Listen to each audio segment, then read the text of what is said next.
ప్రభువైన యేసుక్రీస్తు నామములో మీ అందరికీ మరొకసారి హృదయపూర్వకమైన వందనాలు. ఈరోజు బైబిల్ గ్రంథంలో ఒక ప్రాముఖ్యమైన అధ్యాయాన్ని ఒక గ్రంథాన్ని చూడబోతా ఉన్నాం. అదేంటి అని అంటే, మనం గత వీడియోలో సమూయేలు గ్రంథాన్ని పూర్తి చేసాం. ఈరోజు వీడియోలో మనం చూడబోతుంది 1వ రాజుల గ్రంథం గురించి వివరణ. 1వ రాజుల గ్రంథం పిల్లరా, ఒక విషయాన్ని చెప్పి నేను పుస్తక అధ్యాయాన్ని ప్రారంభిస్తాను. ప్రతి ఒక్కరూ బైబిల్ చదవండి, ప్రార్థించండి. బైబిల్ చదవడం ద్వారా దేవుడు నీతో మాట్లాడతాడు. ప్రార్థన చేయడం ద్వారా నువ్వు దేవుడితో మాట్లాడతావు. దేవుని మనసు, దేవుని ఉద్దేశాలు, దేవుని చిత్తము, మనం నేర్చుకోవాల్సిన పాఠాలు అన్నీ కూడా దేవుడు ఈ 66 గ్రంథాల్లో ముందుగానే నిక్షిప్తం చేశాడు.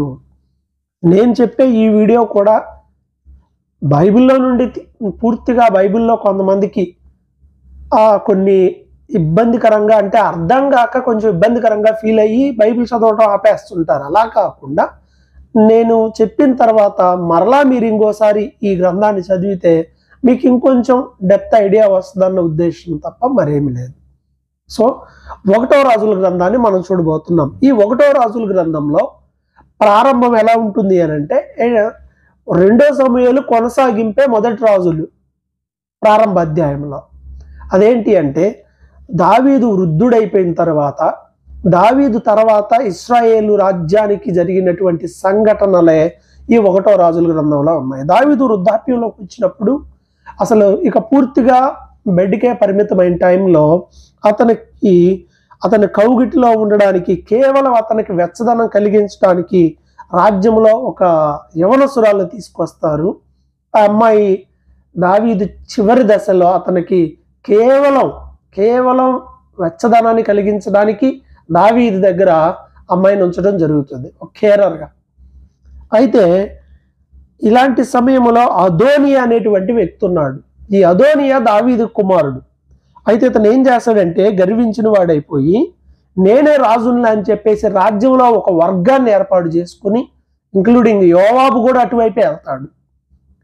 యోవాబు, సైన్యాధిపతి అయిన యోవాబుని, అలాగే అతనితో పాటు ఒక అనుకూలమైన వర్గాన్ని ఏర్పాటు చేసుకుని నేను ఇంకా రాజునే అని చెప్పేసి తనకు తానే రాజుగా ప్రకటించుకుని వీళ్ళందరి సపోర్ట్తో ఉంటుంటాడు. ఇలాంటి టైంలో బత్షెబాకి దావీదు మాట చెప్పాడు, ఏమని, నీ కుమారుని నేను రాజుగా చేస్తాను అని చెప్పాడు. ఈ విషయం అంతా తెలుసుకున్న ప్రవక్త అయిన నాతాన్ ఏం చేస్తాడంటే, బత్షెబాకి విషయం చెప్తాడమ్మా, ఒక పక్కన అదోనియా రాజుగా తాను ప్రకటించుకున్నాడు కాబట్టి నువ్వు ఈ టైంలో దావీదు దగ్గరికి వెళ్ళి నీకు ఇచ్చిన మాట గురించి అడుగు, నేను కూడా వస్తాను, నువ్వు ఫస్ట్ వెళ్ళు, తర్వాత నేను వచ్చి నీ మాటను బలపరుస్తానని చెప్పి, అలానే జరిగితే బత్షెబా వెళ్ళి అడుగుతుంది. ఈ లోపల నాతాను కూడా వస్తాడు. ఆ టైంలో ఇప్పుడు దావీదు ఏం చేస్తాడంటే, తాను సజీవిగా ఉండగానే ఈ వారసత్వ గొడవలు చాలా భయంకరమైనవి రాజుల గ్రంథంలో. ఎలాంటి స్థాయిలో ఉంటాయంటే, రాజు అవటం కోసం కుటుంబంలో అన్నదమ్ములను చంపేయటం, ఆ వంశంలో ఉన్న వాళ్ళని చంపటం, ఇవన్నీ క్వైట్ కామన్గా జరుగుతుండేవి రాజరికంలో ఉన్నప్పుడు. కాబట్టి ఇలాంటి వాటన్నిటికీ ఫుల్ స్టాప్ పెట్టాలన్న ఉద్దేశంతో దావీదు ఏం చేస్తాడంటే, తను సజీవిగా ఉండగానే తర్వాత తదనంతరం రాజు ఎవరుండాలో ముందుగానే రాజు ఏర్పాటు చేసి సొలొమోను రాజుగా ప్రకటించి యాజకుడిని పిలిపించి రాజ్యం మొత్తం ఇక పండగ వాతావరణం వచ్చేస్తుంది. ఎక్కడో దూరంగా ఉన్న అదోనియాకి విషయం తెలుస్తుంది. ఏంటిదంతా అనంటే, వీళ్ళలో నుండి ఒక వ్యక్తి అక్కడికి వెళ్ళిపోయి విషయాన్ని చెప్తాడయ్యా, ఇక్కడ మీరు ఇలా అంతా చేస్తున్నారు, అక్కడ దావీదు తన కుమారుడైన సొలొమోనుని చిన్నపిల్లాడైనా కూడా ఆయన రాజుగా ప్రకటించాడని చెప్పగానే ఈ అదోనియాతో పాటు ఎవరైతే అప్పుడు దాకా ఉన్నారో మొత్తం ఎటోళ్ళు అటు జంపు పరిగెట్టిపోతారు. వెళ్ళిపోయి ఎవరింటికి వాళ్ళకి వెళ్ళిపోతే అదోనియా ఏం చేస్తాడంటే, వెళ్ళి బలిపీఠం కొమ్ములు పట్టుకుంటాడు, నాకు క్షమాపణ చెప్తే తప్ప నేను బయటికి రానని. సర్లే అని చివరికి బయటకు వస్తాడు. సొలొమోను కూడా అతన్ని క్షమించి వదిలేస్తాడు. ఆ టైంలో అయిపోద్ది. ఇదంతా 1వ అధ్యాయంలో ఉంటుంది. ఇక 2వ అధ్యాయంలోనికి వచ్చినట్లయితే మనకేం కనిపిస్తుంది 2వ అధ్యాయంలో అంటే, దావీదు ఇక చనిపోయే టైంలో తన కుమారుడైన సొలొమోన్ని పిలిచి అతనికి చెప్పినటువంటి ఉపదేశం అప్పగింతలు ఈ అధ్యాయంలో ఉంటాయి. మేజర్గా ఏం చెప్తాడంటే, 2వ అధ్యాయం ప్రారంభంలో నువ్వు ధైర్యంగా ఉండు, దేవుడు నీకు అప్పగించిన దాన్ని కాపాడుకో, నువ్వు దేవుని ఆజ్ఞల ప్రకారం నడిచినంత వరకు నీకు అసలు ఏ ప్రాబ్లం ఉండదు, నువ్వు ఆయన శాసనాలను అనుసరించి నడుచుకో, ఆయన కట్టడలను గైకొను, దేవుడు నిన్ను నీ కుటుంబాలను తరతరాలను ఆశీర్వదిస్తాడు. ఆయన మాట వినకపోతే మాత్రం భయంకరమైన ప్రమాదం అని చాలా క్లియర్గా ఎక్స్ప్లెయిన్ చేస్తాడు. ఒక తండ్రిగా తన కుమారుడికి అద్భుతమైన ఉపదేశాన్ని ఇచ్చాడు. ప్రతి కుటుంబం ఇలా దావీదులాగా చేయాల్సిన అవసరత ఎంతో ఉంది. అంత మాత్రమే కాకుండా తనకి ఎవరైతే సపోర్ట్ చేశారో తన జీవితంలో వాళ్ళ గురించి చెప్తాడు. ఎవరు తనను ఇబ్బంది పెట్టారో వాళ్ళ గురించి చెప్తాడు. యోవాబుకి దావీదు చేసిన దాని గురించి, దావీదుకి యోవాబు, యోవాబుకు దావీదు చేసిన దాని గురించి, ఎస్పెషల్గా అతడు అబ్నేర్ని చంపడం గురించి చెప్తాడు. అలాగే అదోనియా చేసిన దాని గురించి ఎక్స్ప్లెయిన్ చేసి చెప్తాడు. అలాగే దావీదు కష్టకాలంలో షిమి అనేవాడు చేసిన దాని గురించి కూడా మొత్తం చెప్పి సొలొమోనుకు అప్డేట్ చేస్తాడు. ఆ తర్వాత 3వ అధ్యాయంలో మనం చూసినట్లయితే ఈ 2వ అధ్యాయంలోనే దేవుని మందసాన్ని గురించి, దేవుని యొక్క మందిర నిర్మాణం గురించి కూడా వెరీ క్లియర్గా ఎక్స్ప్లెయిన్ చేస్తాడు. అన్నట్టుగానే ఏం చేస్తాడంటే సొలొమోను రాజు యోవాబుకి శాపం వచ్చిన దావీదు చెప్పినట్టు ప్రకారం యోవాబుకు మరణశిక్ష అమలు అయిపోతుంది. అదోనియా ఏం చేస్తాడు అంటే ఉన్నోడు ఊరకుండకుండా పోయి ఒక కోరిక కోరతాడు. అదేంటి అని అంటే దావీదుకి చివరి టైంలో వెట్ట పుట్టడం కోసం మాత్రమే, వెచ్చదనం కలిగించడానికి కోసం మాత్రమే ఒక అమ్మాయిని పెట్టారు కదా, రాజైన దావీదు ఆమెను కొడలేదు కదా, ఆమెను నాకు ఇచ్చి పెళ్లి చేయండి అని అడుగుతాడు వెళ్ళి. వెంటనే ఇంకా ఆ మాటతో దావీదు కుమారుడైన సొలొమోను కోపం వచ్చేసి అతనికి మరణశిక్షణ అమలు చేస్తాడు. షిమి అనేవాడిని పిలుస్తాడు, ఊరు దాటి వెళ్ళిపోతే నీకు మరణం అని. ఆడేదో వాళ్ళ పనివాడు రాలేదని చెప్పి మర్చిపోయి కొంతకాలం ఉన్న తర్వాత మర్చిపోయి ఊరు దాడుతాడు, ఆడికి మరణం.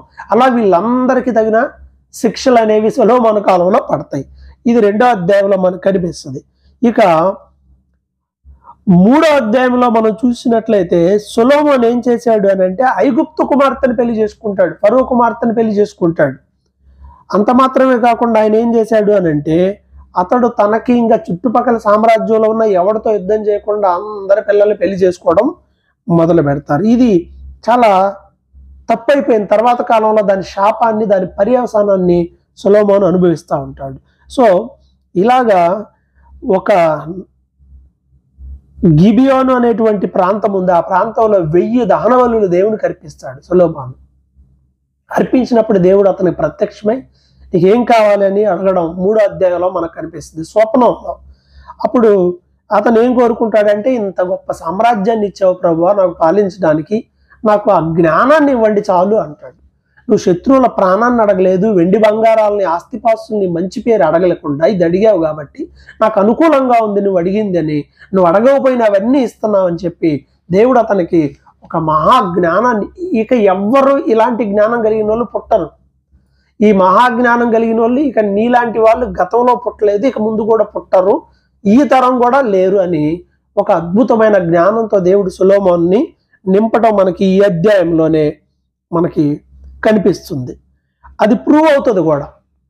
రాజ్యసభలో అతను ఉన్నప్పుడు 2 స్త్రీలు వచ్చి అయ్యా మా ఇద్దరికి పిల్లలు పుట్టారు సేమ్ ఒకే సమయంలో, అయితే ఈమె పిల్లోడు చనిపోయాడు, బ్రతుకున్న నా పిల్లోడి స్థానంలో ఆ పిల్లోడిని పెట్టి నా పిల్లోడు అంటుంది. సేమ్ పుట్టిన సమయం అలా ఉండటం వల్ల చిన్న బిడ్డల పెద్ద తేడా లేదు కనుక్కోవడంలో, విషయం తేడా అయింది.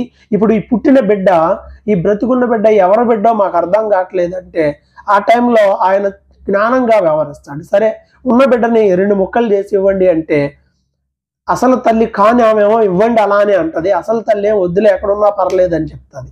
సో దీనిని బట్టి తను అసలు తల్లిని ఐడెంటిఫై చేసి ఇవ్వడం వల్ల దేవుడు అతనికి జ్ఞానం ఇచ్చాడన్న సంగతి అందరూ కూడా అర్థమవుతుంది. ఇది 3వ అధ్యాయంలో కనిపిస్తుంది. ఇక 4వ అధ్యాయంలోనికి వచ్చేపాటికి రాజు కొలువులో ఆయన ఏం చేస్తాడంటే అందరిని పెట్టుకుంటాడు, టీంని రెడీ చేస్తాడు.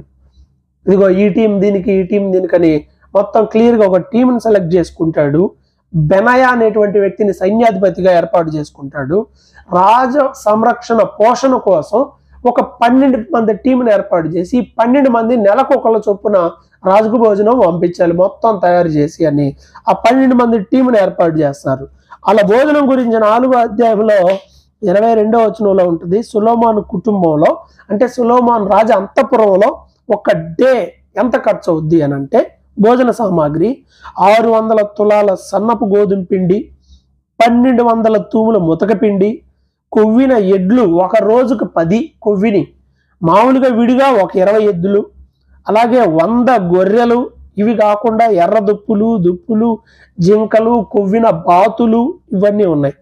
ఇవి పర్ డే రాజ అంతఃపురంలో ఎంత మెయింటెనెన్స్ ఉంది, అంత లగ్జరీగా విలాసవంతంగా జీవించాడు సొలొమోను. ఇది 2వ అధ్యాయంలో మనకి కనిపిస్తుంది. అలాగే దేవుడు ఇతనికి చాలా గొప్ప జ్ఞానం ఇవ్వడం వల్ల ఆ చుట్టుపక్కల ఉన్న దేశాలన్నిటికంటే అందరికంటే జ్ఞానులు గొప్ప వాళ్ళు అనబడిన వాళ్ళందరికన్నా గొప్ప జ్ఞానాన్ని దేవుడు ఆయనకి ఇవ్వబట్టి అతడు ఓవరాల్గా 3000 సామెతలు చెప్పాడు. 1005 కీర్తనలు కూడా ఏం రాశాడు. కీర్తనలో సొలొమోను ఉన్నాయి, సామెతలు అయిందే, ప్రసంగి అయిందే, పరమగీతం అయిందే, ఇంకా సొలొమోను రచించిన గ్రంథాలు ఉన్నాయి. బైబిల్లో వాటిని యాడ్ చేయలేదు, కానీ సొలొమోను జ్ఞాన గ్రంథాలు ఇంకా ఉన్నాయి. కాబట్టి అంత జ్ఞానాన్ని దేవుడు ఆయనకి ఇచ్చాడు. ఇది అంతా 4వ అధ్యాయంలో మెన్షన్ చేయబడింది. ఇక 5వ అధ్యాయంకి వచ్చేపాటికి దావీదు స్నేహితుడు హీరాము ఉన్నాడు. దావీదు స్నేహితుడైన హీరాముకి సొలొమోను రాజు అయిన తర్వాత ఏం చేస్తాడంటే, మీ నాన్న నేను స్నేహితులం కదా, మీ నాన్నకి దేవుడు ఎంతో సహాయం చేశాడు, నీకు కూడా సహాయం చేస్తాడు అని సమాచారం పంపించినప్పుడు సొలొమోను ఏం చెప్తాడంటే, మరి మందిరం కట్టాలనుకుంటున్నాను, నాకు నీ సహాయం కావాలని అడిగినప్పుడు దేవదారు, లెబానోను వృక్షాల మానులన్నీ మందిరానికి ఎన్ని అవసరమో మొత్తం పంపిస్తాడు. పని వాళ్ళకి మీరు జీతం ఇవ్వండి, భోజనము వాళ్ళకి అవసరమైంది మొత్తం నేను పంపిస్తానని మొత్తం దగ్గరుండి కావలసిన వాటన్నిటిని కూడా సప్లై చేయటం అనేది ఇతను హీరాము చేసినటువంటి పని. అయితే సొలొమోను పరిపాలనలో ఈ 5వ అధ్యాయం 13లో చూస్తే వెట్టి పని చేయించాడు బాగా.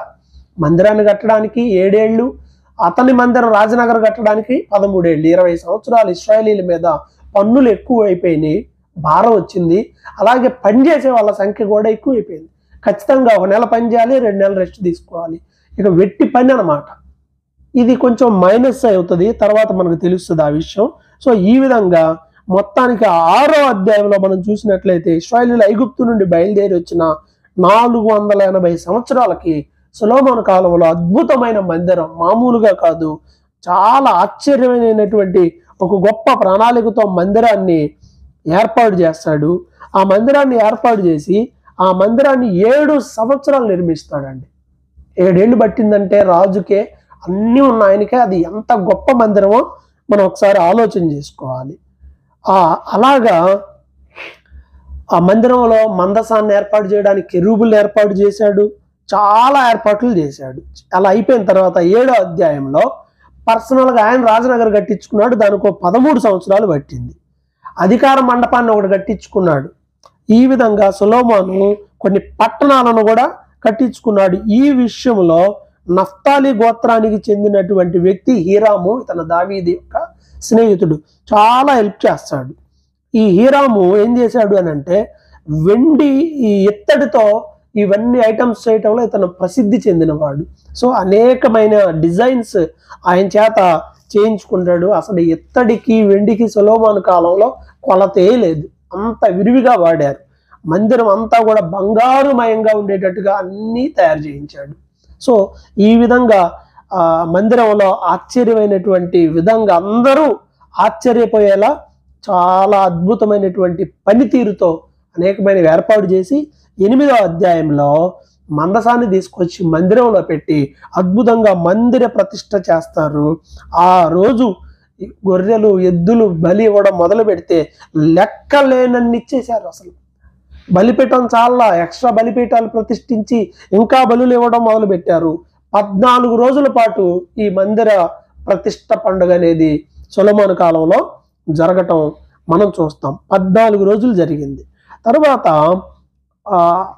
ఆ టైంలోనే 8వ అధ్యాయంలో ఆయన ఏం చేస్తాడంటే, మందిర ప్రతిష్ఠ చేసి మోకాళ్ళు వేసి ప్రార్థన చేస్తాడు. ఈ మందిరంలో దేవుడు లేకపోతే ప్రయోజనం ఏందని ఆలోచన చేసి, ప్రభువా ఈ మందిరం మీద నీ కనుదృష్టి ఉంచు, ఈ మందిరంలో చేసిన ప్రార్థన విను అని కొన్ని అంశాలన్నీ ఎత్తిపడతాడు. శత్రువుల చేతిలో ఓడిపోయి నీ వైపు చూసినప్పుడు వర్షం లేనప్పుడు, తెగుళ్ళు వచ్చినప్పుడు, బాధతో వచ్చినప్పుడు నువ్వు చూడు, ప్రార్థన విను అని ప్రార్థన చేసినప్పుడు దేవుడు సొలొమోను యొక్క ప్రార్థనని వింటాడు. ఆ ప్రార్థనకి జవాబు కూడా వస్తుంది. 9వ అధ్యాయంలో మనకి కనిపిస్తుంది. దేవుడు కూడా ఈ స్థలం మీద నా కనుదృష్టి ఉంటుంది, ఈ ప్రార్థన నేను వింటాను అన్నాడు. అందుకే ఇజ్రాయెల్ దేశంలో ఇప్పటికీ సొలొమోను కట్టినటువంటి ఆ కాంపౌండ్ వాల్ ఉంది, ఆ క్యాంపస్. అందుకే ఆ మందిరం ఆ గోడ దగ్గరికి వెళ్ళి ప్రార్థన చేస్తారు. ఎందుకంటే దేవుడు చెప్పాడు కదా, ఇక్కడ నా కనుదృష్టి ఉంటుందని. అందువల్ల ఇజ్రాయెల్ ఇప్పటికి కూడా ఆ గోడ దగ్గరికి వెళ్ళి ప్రార్థన చేస్తారు. దేవుని కనుదృష్టి ఉన్న స్థలం అది. దేవుడు వాగ్దానం చేసి చెప్పాడు అది. కాబట్టి అది దాని యొక్క ప్రాధాన్యత. సో ఆ రీతిగా దేవుని యొక్క సమాధానం పొందుకుంటాడు. అలాగే సొలొమోను వీటితో పాటు 9వ అధ్యాయం 15వ వచనంలో చూస్తే మిల్లోను అనేటువంటి ఒక నగరాన్ని కట్టిస్తాడు. హాసోరు, మెగిద్దో, గెజర్ అనే పట్టణాల్లో కూడా ఆయన కట్టిస్తాడు. ఈ విధంగా సొలొమోను ఇంకా కొత్త అనేక మంది రాజకుమార్తెల వివాహం చేసుకుంటాడు. వీళ్ళందరూతో కలిసి రాజ్యంలో విలాసవంతంగా జీవిస్తూ ఉంటాడు. 9వ అధ్యాయంలో ఇది. 10వ అధ్యాయంలో మనం చూసినట్లయితే 10వ అధ్యాయంలో షేబా దేశపు రాణి సొలొమోను జ్ఞానాన్ని విని ఆయన దగ్గరకు వస్తుంది కానుకలు తీసుకొని. వచ్చిన తర్వాత అవంతా చూసి ఆయన జ్ఞానాన్ని విని వెళ్ళేటప్పుడు అంటది కదా, ఇలాంటి జ్ఞానం ఇంకా ఎవ్వడూ లేదు, జనాలు చెప్తే నేను ఏదో అనుకున్నాను కానీ జనాలు చెప్పింది చాలా తక్కువ, ఇదే ఎక్కువ అని చెప్పి, నిజం ఎక్కువ ఉంది అని చెప్పి ఆమె కూడా అప్రిషియేట్ చేస్తూ వెళ్ళిపోతుంది. అయితే సొలొమోను ఏం చేశాడు అని అంటే, అక్కడ ఉన్న బంగారంతో మందిరంలో బంగారపు డాలులు, బంగారపు కేడములు, బంగారు సింహాసనాన్ని ఏర్పాటు చేసుకుంటాడు సొలొమోను. అందువల్ల సొలొమోను కాలంలో బంగారం అనేది విరివిగా వాడబడింది, చాలా విరివిగా ఏర్పడింది. సంవత్సరానికి ఏటేటా బంగారం చూస్తే 1332 మనుగు, అంటే దాదాపుగా చూడండి 10 కిలోలు అలా ఉంటుంది.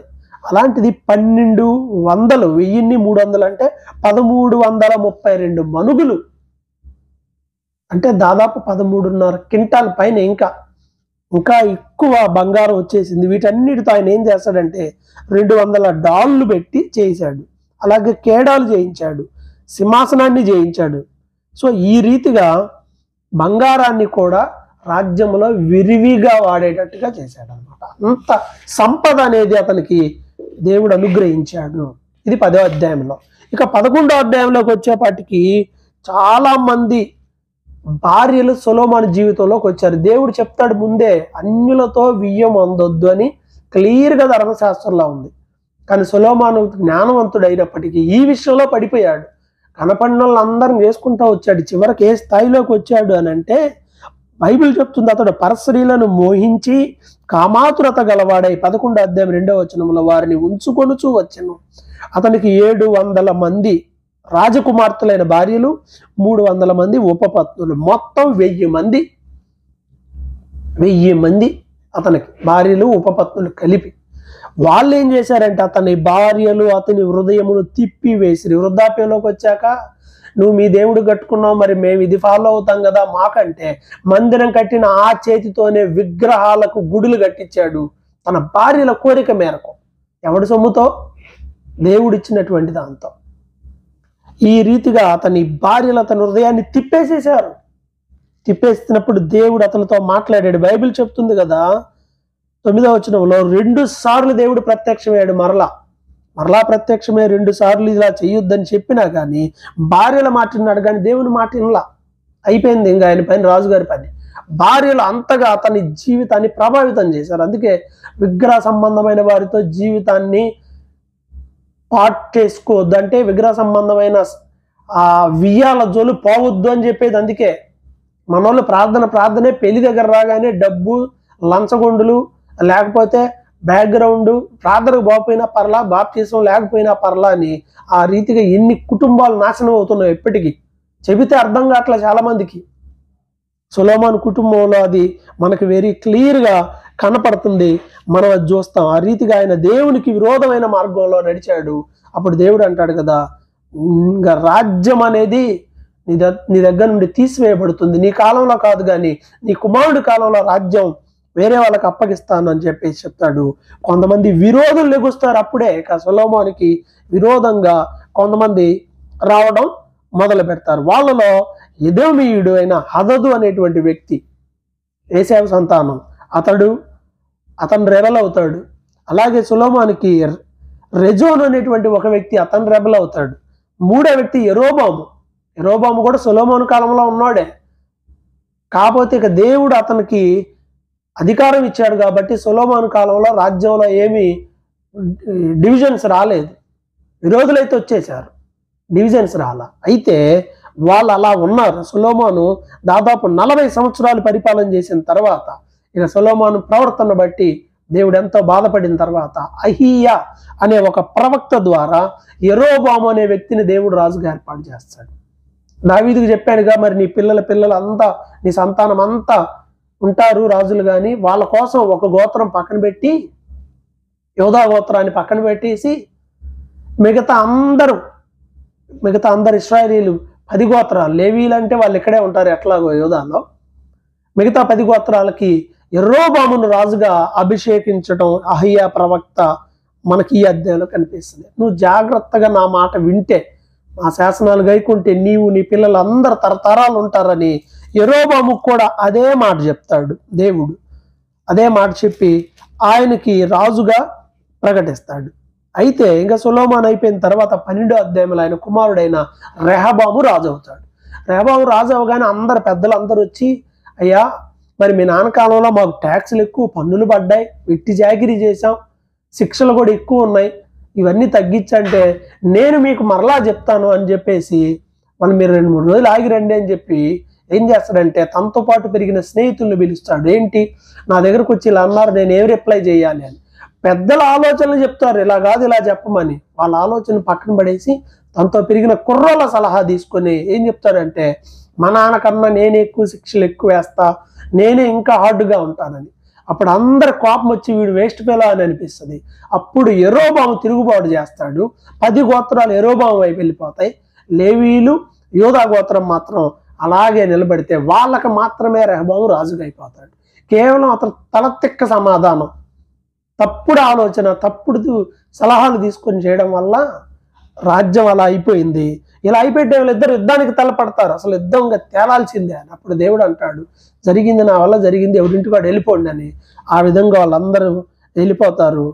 అయితే యెరోబాము ఇటు రాజు, రెహబాము ఇటు రాజు. 12 గోత్రాలు 2గా డివైడ్ అయిపోయినాయి. 10 ఒకవైపు, 2 ఒకవైపు. ఆ రెండిట్లో లేవీలు యూదా వాళ్ళు యెరూషలేములోనే ఉంటారు, అది యూదా రాజ్యం. మిగతా 10 గోత్రాలు ఒకవైపు ఉంటాయి, అవి ఇశ్రాయేలు రాజ్యం అంటారు. ఇటు యెరోబాము పాలన, ఇటు రెహబాము పాలన. ఈ యెరోబాముకి ఒక చెడ్డ ఆలోచన వచ్చింది. అదేంటంటే మందిరానికి అందరూ అడ్డుకోవాల్సిందే కదా, అరే అలా పోతే ఎట్లా అని ఆయన ఒక మందిరం కట్టి బంగారు దూడలు దాంట్లో పెట్టి, ఇదే మీ దేవుడు, యాజకులను కూడా సాధారణమైన వాళ్ళని యాజకులుగా పెట్టి, వీళ్ళే యాజకులు, మీరు అడిగి పోవద్దు, దేవుడిచ్చిన అధికారాన్ని పోగొట్టుకుంటాడేమోనని దైవికంగా ఆలోచించకుండా నార్మల్గా ఆలోచించాడు. అధికారాన్ని నిలబెట్టుకోవడం కోసం ఒక చెడ్డ ఆలోచన చేశాడు. అందుకే ప్రతి చోట యెరోబాము పాపం అంటే ఏంటంటే, ఆయన పిచ్చిదాన్ని ఒకటి కట్టి ఇదే మందిరం, దూడలు పెట్టి వీళ్ళే దేవుడు, సాధారణమైన యాజకుల్ని పెట్టి వీళ్ళే మనకి యాజకులని.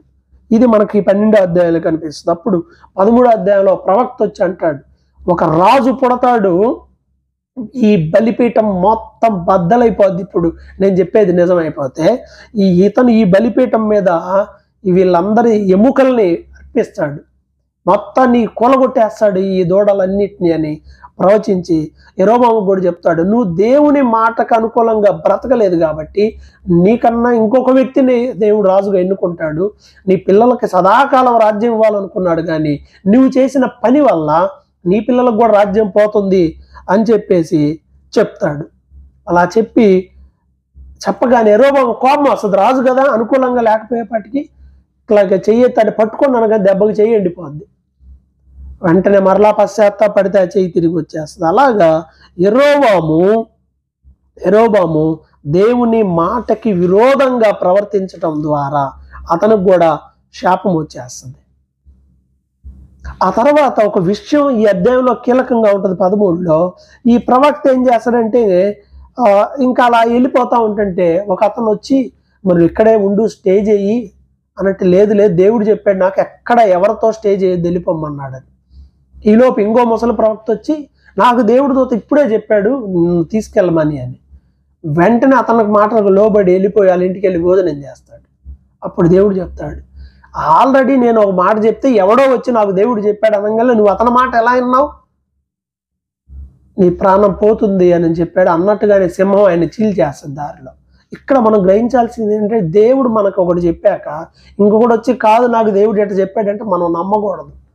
దాని పర్యవసానాలు చాలా దారుణంగా ఉంటాయి. సో ఈ రీతిగా యెరోబాము సాధారణమైన వారిని యాజకులుగా చేయటం, బంగారు దూడలు పెట్టి దేవుని మహిమను వాటికి అర్పించడం వల్ల అతని కుటుంబానికి వంశానికి శాపం తెచ్చుకున్నాడు. 14వ అధ్యాయంలో యెరోబాము కుమారుడికి జబ్బు వస్తుంది. ఈ టైంలో నాకు అభిషేకం ఇచ్చిన ప్రవక్త అయిన అహియా ఉన్నాడు, ఆయన దగ్గరికి వెళ్ళని యెరోబాము భార్యకి చెప్తాడు. నేను వెళ్ళొచ్చుగా, వెళ్ళడం భార్యకి చెప్తాడు నువ్వు కూడా నా భార్యలాగా వెళ్ళొద్దు, వేషం వేసుకొని వెళ్ళిపో అంటే ఆమె కూడా వేషం వేసుకొని వెళ్ళిద్ది. ఆ ప్రవక్త కళ్ళు కనపడు, కానీ దేవుడు చెప్తాడు యెరోబాము భార్య వేషం వేసుకొని వస్తుంది అని. అన్నట్టుగానే వెళ్ళగానే దేవుడు చెప్తాడు ఆ ప్రవక్త ద్వారా, అమ్మా యెరోబాము భార్య అని నాకు తెలుసు, నీ పిల్లోడు చచ్చిపోతాడు, నీ పిల్లోడే కాదు మీ కుటుంబంలో ఎవడు మిగలటెక్క మొత్తం నాశనం అయిపోతారు అని వెరీ క్లియర్గా కుటుంబానికి శాశ్వతమైన శాపాన్ని దేవుడు ప్రకటించడం అనేది మనకి ఈ 14వ అధ్యాయంలో కలదు. ఎందుకంటే నీవు యెరోబామైన నీ భర్త సరిగా పాలన చేయలే, దావీదులాగా లేడు అతను. రెహబాము మంచోడు కాదని తిరుగుబాటు చేశాడు. మరి నువ్వు రాజు అయ్యాక నువ్వు చేసింది ఏంది? నువ్వు కూడా అదే తప్పుడు పనుల్లో వెళ్ళావు కదా. కొంతమంది అంతే, ఈ పాస్టర్ గారు మంచోడు కాదని సంఘాలు పెడతారు. అదే తప్పు నువ్వు చేస్తే నీకు శిక్ష పోద్ది అనుకుంటున్నావా? జాగ్రత్తగా ఉండాలి. డివిజన్స్ వచ్చినాయా జాగ్రత్త, తప్పు చేసావా పనిష్మెంట్ వేరేగా ఉంటుంది, చాలా జాగ్రత్తగా ఉండాలి. సో అలాగా యెరోబాము కుటుంబం అంతటికి శాపము. యెరోబాము 22 సంవత్సరాలు రాజుగా చేసి చనిపోయాడు. ఇక అతని కుమారుడు నాదాబు రాజు అవుతారు.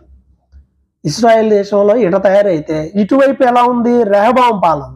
వీళ్ళు ఎలా తయారు, రెహబాము ఇష్టం వచ్చినట్టుగా ఇక దేవుడు తన తండ్రి అయిన సొలొమోను దావీదు వీళ్ళు ఎలా దేవునికి అనుకూలంగా ఉన్నారో ఆ విషయాలు అనుకూలంగా లేడు రెహబాము, పాపంతో ఉండిపోయాడు. ఆయన రెహబాము పాలనలో అలా ఉండడం వల్ల 15వ అధ్యాయంలో మనం చూడొచ్చు, ఆ టైంలో ఐగుప్తు రాజు యెరూషలేము మీద దాడి చేస్తాడు. వీళ్ళు ఎప్పుడైతే కంట్రోల్ తప్పుతారో, ఎప్పుడైతే దేవుని మాట వినలేదో అప్పుడు ఐగుప్తు రాజు దాడి చేసినప్పుడు ఏం చేస్తాడో తెలుసా? రెహబాము ఖజానాలో ఉన్న బంగారం మొత్తం తీసుకెళ్ళి రాజుగారికి ఇచ్చేస్తాడు. అయిపోయింది, ఇంకా వచ్చిన దారిలోనే వెళ్ళిపోతాడు. బంగారపు డాళ్ళు సొలొమోను చేయించాడుగా, బంగారపు కేడము, బంగారపు సింహాసనం, బంగారం మొత్తం పోద్ది. ఈయన ఎత్తడి చేపిస్తాడు. ఎత్తడి చేయించి మందిరంలో పెట్టి ఈయన వెళ్ళినప్పుడు వచ్చేటప్పుడు అట్లా తీసుకొచ్చి పెడతా ఉండాలి. ఎలాంటి శాపగ్రస్తమైన పరిస్థితికి వచ్చారో చూడండి దేవుని మాట కాదంట వల్ల. అలాగే ఈ రెహబాముకి యెరోబాముకి యుద్ధాలు జరుగుతూనే ఉన్నాయి ఇద్దరు బతికినంతకాలం. ఇప్పుడు యోధా ఇశ్రాయేలు వీళ్ళిద్దరు కొట్టుకోవడం మొదలు పెట్టారు, బయట శత్రువులతో యుద్ధాలు. దేవుని మాట వినకపోవటం వల్ల ఎన్ని యుద్ధాలు వచ్చినాయో ఆలోచించేయండి. ఇదంతా కూడా మనకు 15వ అధ్యాయంలో మనకు కనిపిస్తుంది. రెహబాము తర్వాత అతని కుమారుడు అబీయాము పరిపాలన 3 సంవత్సరాలు. ఈయన కూడా దావీదులాగా కాకుండా తన తండ్రి అయిన రెహబాములాగా చేస్తాడు. చెప్పుకోవడానికి ఏం లేదు అతని పరిపాలనలో. ఇతను కూడా యెరోబాముతో యుద్ధం చేస్తూనే ఉంటాడు, ప్రయోజనం ఏమి లేదు. అతని తర్వాత అబీయాము తర్వాత యుధాలో అతని కుమారుడైనటువంటి ఆసా రాజు అవుతాడు. ఇతను పర్వాలేదు, ఆ ఉన్నత స్థలాలు ఇవన్నీ ఉంటాయి కదా. దావీదులాగా దేవుని దృష్టికి అనుకూలంగా ఉన్నాడని చెప్పబడిన రాజు ఎవరయ్యా అంటే తర్వాత ఈ ఆసా రాజుగా అయిన తర్వాత దావీదులాగా ఉంటూ పురుషగాములు ఉన్నారు దేశంలో. పురుషగాములు అంటే వేశ్యలైన స్త్రీలు ఎలాగో పురుషులు కూడా పాపం చేయడానికి పురుషులు కొంతమంది మేల్ సెక్స్ వర్కర్స్ అనొచ్చు వీళ్ళని. వాళ్ళు ఉంటారు, వాళ్ళని బయటకు పంపించేస్తాడు, ఉన్నత స్థలాలు అవి తీసేయడు. ఇశ్రాయేల్ రాజు బయోషా అనే రాజు వస్తాడు, అతనితో యుద్ధం చేస్తాడు. అలాంటి టైంలో సిరియా రాజును పిలుస్తాడు ఇశ్రాయేల్ రాజుకి యుద్ధం జరిగేటప్పుడు, దేవుని మీద ఆధారపడకుండా. సిరియా రాజును ఆశ్రయించి అతనికి బంగారం ఇస్తాడు. దేవుణ్ణి ఆశ్రయించాల. చివరి టైంలో పాదాల్లో జబ్బు వచ్చి రోగం వచ్చి చనిపోతాడు. అంటే ఆశ స్టార్టింగ్లో దేవునికి బాగానే ఉంటాడు, తర్వాత పడిపోతాడు. ఇది ఆశా జీవితం. అతని తర్వాత యెహోషాపాతు అనేటువంటి వ్యక్తి, ఆశా తర్వాత అతని కుమారుడు యెహోషాపాతు రాజు అవుతాడు. ఇది యోధా రాజ్యంలో జరుగుతుంది. ఇశ్రాయేల్ రాజ్యంలోకి వెళ్తే కన్ఫ్యూజ్ అవ్వకూడదు. యెరోబాము రాజు అయిపోయింది. అతని తర్వాత ఇంకొక రాజుగా అబియాము వచ్చాడు, అతను అయిపోయాడు. అతను అయిపోయిన తర్వాత ఇప్పుడు నాదాబు అనేటువంటి వ్యక్తి వస్తాడు. 2 ఏళ్ళు పరిపాలన చేస్తాడు, 2 సంవత్సరాలు పరిపాలన చేస్తాడు. అతను కూడా యెరోబాములాగే పరిపాలన చేస్తాడు. అప్పుడు ఈ నాదాబు పరిపాలనలో బయోషా అనేవాడు ఏం చేస్తాడంటే ఈ వ్యక్తి మీద కుట్ర చేసి చంపేసేస్తాడు. యెరోబాము సంతానం కదా, చచ్చిపోతాడు. కుట్ర చేసి చంపేసిన తర్వాత బయోషా ఏం చేస్తాడు, మరి అతన్ని చంపిన వ్యక్తి ఇతను సరిగా పాలించాలి కదా, అతను కూడా యెరోబామునే ఫాలో అవుతాడు. అప్పుడు దేవుడు కోపం వచ్చేస్తుంది. నువ్వు కూడా యెరోబాము మార్గంలో నడిచావు కాబట్టి నీకు కూడా అదే శాపం వచ్చిద్ది యెరోబాము లాగా అని చెప్పి దేవుడు అతనికి చెప్తాడు. అతనిలాగానే ఈ బయోషాని కూడా ఏం జరిగిద్ది అని అంటే చనిపోతాడు, శాపం వచ్చేసి. ఏలా అనేటువంటి వ్యక్తి రాజు అవుతాడు, అతని కొడుకు రాజు అవుతాడు ఏలా.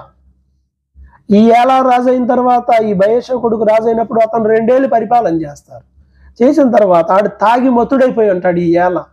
అప్పుడు జిమ్రి అనేటువంటి వాడు తన దగ్గర ఉన్నవాడు ఏం చేస్తాడంటే చంపేసేసి, కుట్ర చేసి చంపేసేసి జిమ్రి రాజు అవుతాడు. జిమ్రి అనేవాడు ఎన్ని రోజులు అంటే వారం రోజులే. మిగతా టైంలో ఒమ్రి అని ఇంకొకడు ఉంటాడు, వాడిని చంపేసి వీడు రాజు అయిపోతాడు.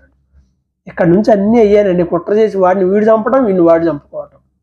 రాజరికం కోసం, సింహాసనం కోసం పోరాటాలు, దేవుని మీద పూర్తిగా ఆధారపడకుండా వీళ్ళకి వీళ్ళే సింహాసనం కోసం చేసిన పోరాటంలో చాలా నష్టపోతారు. సో అవన్నీ మనకు కనిపిస్తాయి. ఈ జిమ్రి అనేవాడు 12 ఏళ్ళు పరిపాలన చేస్తాడు. ఇతని టైంలోనే షోమ్రోను, అదొక కొండ, షోమోరు అనే వ్యక్తి దగ్గర ఆ కొండను కొనుక్కొని షోమ్రోను అని దానికి పేరు పెట్టి దాన్ని రాజధానిగా చేసుకొని ఇతడు ఎలా పరిపాలన చేస్తాడో తెలుసా ఈ ఒమ్రి? అహాబు అని అనుకుంటే, యెరోబాము అనుకుంటే వాళ్ళని మించిన చెడుతనం ఉంటుంది. ఎవ్వడు కూడా వాక్యానుసారంగా లేడండి. దేవుడు వాళ్ళకి ఇచ్చిన అధికారాన్ని తప్పుడుగా ఉపయోగించుకొని దేవునికి లోబడకుండా దేవునికి విరోధమైన పనులు చేశారు. నువ్వు డెవలప్ అయ్యాక నువ్వు ఎలా ఉన్నావు అనేది నీ నిజమైన స్థితి. పుట్టప్పుడు ఎలా ఉన్నావు కాదు. నువ్వు డెవలప్ అయ్యాక బైబిల్ చదువుతావా, ప్రార్థన చేస్తావా, బిజీ బోర్డులు పెడతారు దేవుడికి కూడా. భయంకరమైన శాపాలు తీర్పులు వస్తాయి, అర్థంగా బైబిల్ రాజుల గ్రంథం చదవండి తెలుస్తుంది. సో అలా పూర్వీకుల్ని మించిన దుర్మార్గంగా నడిచాడు.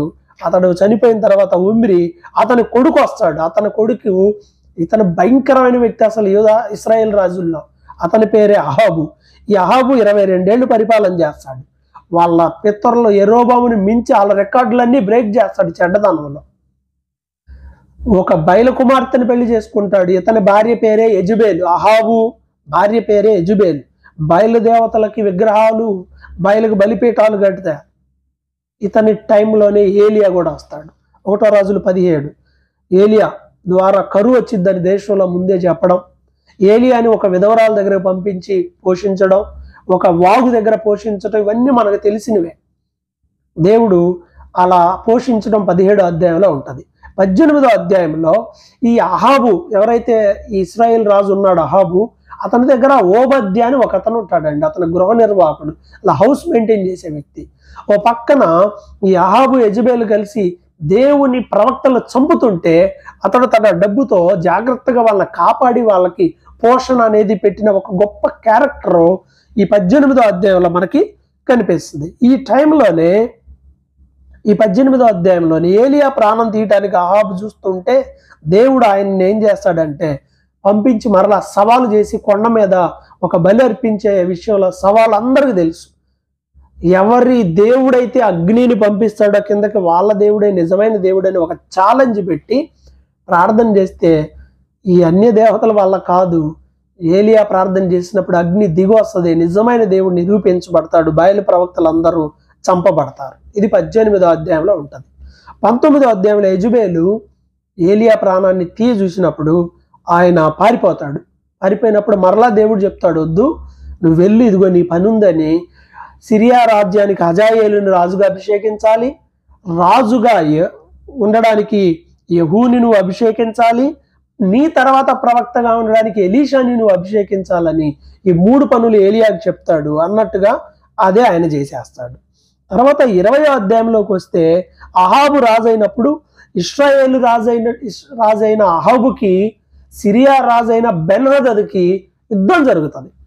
ఈ యుద్ధం జరిగేటువంటి టైంలో దేవుడు అద్భుతంగా అహాబుకు సపోర్ట్ చేశాడండి. నేను చదివినప్పుడు అనుకుంటా అహాబు మంచివాడు కాదు కదా, ఎందుకని దేవుడు అహాబుకి జయం ఇచ్చాడంటే వాళ్ళు అనుకుంటారు ఇశ్రాయేలీల దేవుడు చిన్న దేవుడు అని ఇష్యూ దేవుడి దగ్గర వచ్చింది, అందుకని దేవుడు ఇశ్రాయేలీలకు జయం ఇస్తాడు.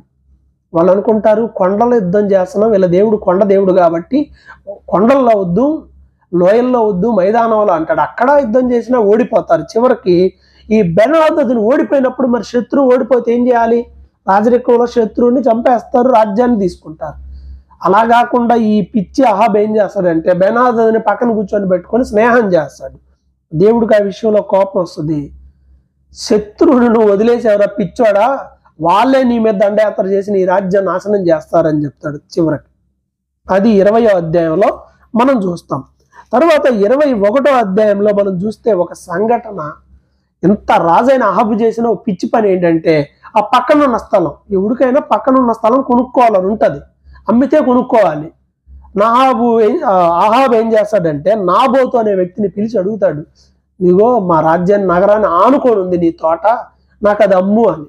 అయ్యా నాకుంది అదొక్కటే, నేను అది అమ్మలేను, నాకు కుదరదు అంటాడు. కాదని చెప్పేసి అతను అన్నాడని ఇంటికి వెళ్ళి మూతి ముడుచుకొని పడుకుంటే ఆ ఆవిడ వస్తుంది, యెజబెలు. ఏమో యెజబెలు రెబలు. కొంతమంది రెబల్ అని పెట్టుకుంటారు, పోతారు, మొత్తం ఇంకేం లేదు, లైఫ్ సర్వనాశనం అయిపోద్ది. హంబుల్గా ఉండు, రెబల్గా కాదు, హంబుల్గా ఉండు. యెజబెలు రెబల్గా ఉంది, ఏమైంది ఇప్పుడు చెప్తాను. నాబోతు ద్రాక్ష తోట ఇవ్వలేదని నువ్వు బాధపడుతున్నావుగా, నేను స్కెచ్ చేస్తానని స్కెచ్ చేసి రాజుని తిట్టాడు, దేవుని తిట్టాడు ఈ నాబోతు అని ఒక తప్పుడు సాక్ష్యాన్ని పెట్టి పంచాయతీ పెట్టి రాళ్లతో కొట్టి చంపే ఇచ్చింది నాబోతుని. చచ్చిపోయాక ఇదిగో నాబోతు చచ్చిపోయాడు, ఇంక మందే ఏలుకోపో అని దాన్ని ఆక్రమించుకుంటాడు. అలా ఆక్రమించుకున్న తర్వాత జరిగిన విషయం ఏంటి అని అంటే అప్పుడు దేవుడు తన ప్రవక్తను పంపిస్తాడు.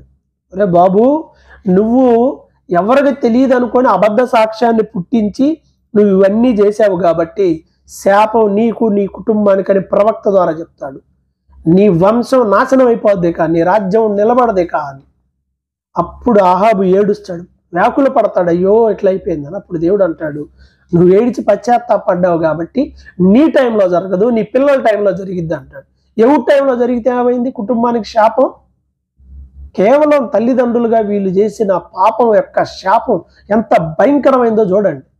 తల్లిదండ్రులు జాగ్రత్తగా ఉండాలి, తర్వాత తరాలకి శాపాన్ని తాగకూడదు. మేము ఉండట్లేదులే అనుభవించడానికి అనుకోవచ్చు, ఎన్ని తిట్టుకుంటారు. కాబట్టి చాలా జాగ్రత్తగా ఉండాలి. తర్వాత ఇక ముగింపులోకి వచ్చాం. 22వ అధ్యాయంలో మనం చూసినట్లయితే సిరియా వాళ్ళు మరలా 3 సంవత్సరాలు యుద్ధం చేసుకోవడం ఆపిన తర్వాత మరలా యుద్ధం చేయడానికి వస్తారు. సిరియా రాజు చెప్పానుగా, బెన్హదదు వదిలేస్తే మరలా యుద్ధం చేయడానికి వచ్చాడు. ఇలా యుద్ధం చేయడానికి వస్తే ఈ ఇశ్రాయేలు రాజు అయినటువంటి అహాబు యోధా రాజైన యెహోషాపాతుతో వియ్యం పెట్టుకుంటాడు, స్నేహం పెట్టుకుంటాడు. స్నేహం పెట్టుకుంటే పాప యెహోషాపాతు కూడా వస్తాడు. యుద్ధానికి వెళ్దాం రా అంటాడు. నేను కూడా వస్తానని యెహోషాపాతు మంచోడే, కానీ అతను చేసిన పిచ్చి పని అదే. పద వెళ్దాం అని నేను వస్తాడు. రాజేమో మారువేషంలో వస్తాడు అహాబు, యెహోషాపాతు యథావిధిగా రాజవస్త్రాల్లో వస్తే సిరియా రాజు ఒక ఆర్డర్ ఇస్తాడు. అదేంటంటే రాజునే టార్గెట్ చేయండి, మిగతా దేవుని పట్టించుకోవద్దని. ఇప్పుడు ఇశ్రాయేల్ రాజు అహాబు మారువేషం వేసుకున్నాడుగా, ఈవిడికి అర్థం కాదు. రాజులాగా కనపడుతుంది ఎవరు? యెహోషాపాతు. రాజు ఈడేలే అని చెప్పి యెహోషాపాతుని టార్గెట్ చేస్తే యెహోషాపాతు దెబ్బకి యుద్ధరంగం నుంచి వెనక్కి వెళ్ళిపోతాడు. గురి చూడకుండా ఎవడో ఒకడు వేస్తే అది పోయి డైరెక్ట్గా అహాబుకు తగులుతుంది. అక్కడ యుద్ధంలో గాయాలు పాలై అహాబు చచ్చిపోతాడు. ప్రవక్త ప్రవచనం నెరవేరి నీ రక్తం కుక్కలు నాగుతాయని చెప్తాడు. తీసుకెళ్ళి దాన్ని కడుగుతుంటే కుక్కలు వచ్చి ఆ రక్తాన్ని నాగుతాయి. ఈ రీతిగా ప్రవక్త ప్రవచించిన ప్రవచనాలు నెరవేర్చబడ్డాయి. అహాబు చాలా తప్పు పని చేశాడు, యెహోషాపాతు తప్పు చేశాడు. యుద్ధానికి వెళ్ళేటప్పుడు ఓ సంఘటన జరిగింది. అదేంటి? ప్రార్థన చేసుకుని మరి దేవుని యొక్క మాట చొప్పున యుద్ధం చేయడం అలవాటు యెహోషాపాతుకి. అహాబుతో అంటాడు, ఇక్కడ ఎవరన్నా చెప్పేవాళ్ళు ఉంటే అంటే అందరు దొంగ ప్రవక్తలే వచ్చి, రాజా నువ్వు జయిస్తావు, నువ్వు జయిస్తావు. రాజులకు భజన చేసేవాళ్ళు కావాలి. ఈరోజు చాలా మందికి కూడా భజన చేసేవాళ్ళే కావాలి. దేవుని చిత్తం చెబితే నచ్చదు. నువ్వు అనుకున్నావా, ఎల్లు తిరుగులేదు అనాలి. కానీ అక్కడ మీకాయ అనే ఒక ప్రవక్త ఉంటాడు, ఉన్నట్టు చెప్తాడు, నువ్వు ఓడిపోతావు, నువ్వు జయించవు అని. సిద్కియా వచ్చి చంపకేసి కొడతాడు, వీడు ఒక అబద్ధ ప్రవక్త. ఏది దేవుడు ఆత్మ ఎత్తిపోయింది అంటాడు, నువ్వు దాక్కుంటే అప్పుడు తెలుసుద్దిరా బాబు అంటాడు. రాజు ఏం చేస్తాడంటే, మీకాయని జైల్లో వేయండి, నేను తిరిగి వచ్చేదాకా అంటాడు. అప్పుడు మీకాయ అంటాడు, నువ్వు తిరిగి వస్తే కదా రాజా, రావు అని చెబుతాడు. అన్నట్టుగానే చనిపోతాడు. నిజంగా మీకా ప్రవక్త యొక్క ధైర్యాన్ని కూడా ఇక్కడ ప్రశంసించాలి, ఉన్నట్టు చెప్పడం, అది మనం నేర్చుకోవాలి. ఈ రీతిగా యుద్ధంలో అహాబు చనిపోతాడు, యెహోషాపాతు గాయాలతో తిరిగి వచ్చేస్తాడు. సో యెహోషాపాతు గురించి కూడా కొంత ఇక్కడ ఇంట్రడక్షన్ 22వ అధ్యాయంలో ఉంటుంది. యెహోషాపాతు 35 సంవత్సరాల వయసులో రాజై 25 సంవత్సరాలు పరిపాలన చేస్తాడు. ఇతడు దేశంలో ఉన్న పురుషుగాములను వెళ్ళగొడతాడు, ఉన్నత స్థలాలు తీసేయలేదు. ఇతడు చేసిన మిస్టేక్ ఏంటంటే ఇశ్రాయేల్ రాజుతో సంధి చేసుకోవడం అనేది అతను చేసిన మిస్టేక్. ఆ తర్వాత అహజ్యా అనే వ్యక్తి రాజు అవుతాడు అహాబు బదులు. అహాబు చచ్చిపోతాడుగా, అతని బదులు అహజ్యా రాజు 2 సంవత్సరాలు పరిపాలన చేస్తాడు. యెరోబాము ఎలా పరిపాలన చేశాడు, ఇతను కూడా అలానే. ఎవ్వడలో ఏం లేదు, రాజు అవుతారు, అయినదాకా బాగానే ఉంటారు, అయిన తర్వాత ఇష్టం వచ్చినట్టుగా బిహేవ్ చేసి దేవునికి విరోధంగా ఉంటారు. ఈ రీతిగా ఈ రాజులందరూ దేవునికి విరోధంగా ఉండి దేవుని ప్రజలను శ్రమ పెట్టి వాళ్ళు దేవుని శాపాన్ని తెచ్చుకుంటారు. 1వ రాజుల గ్రంథం ఇంతటితో అలా ముగుస్తుంది. నెక్స్ట్ వీడియోలో 2వ రాజుల గ్రంథంలో రాజులు వారి చర్యల గురించి మనం చూద్దాం. ప్రియులారా, బైబిల్ చదవండి, ప్రార్థించండి, దేవుని సన్నిధిలో ఉండండి. దేవుడు మాట్లాడతాడు, దేవుడు నడిపిస్తాడు. ఇవి మీకు ఆశీర్వాదకరంగా ఉంటే మీ స్నేహితులకు పరిచయం చేయండి. ప్రభు మిమ్మల్ని ఆశీర్వదించును గాక. ఆమేన్.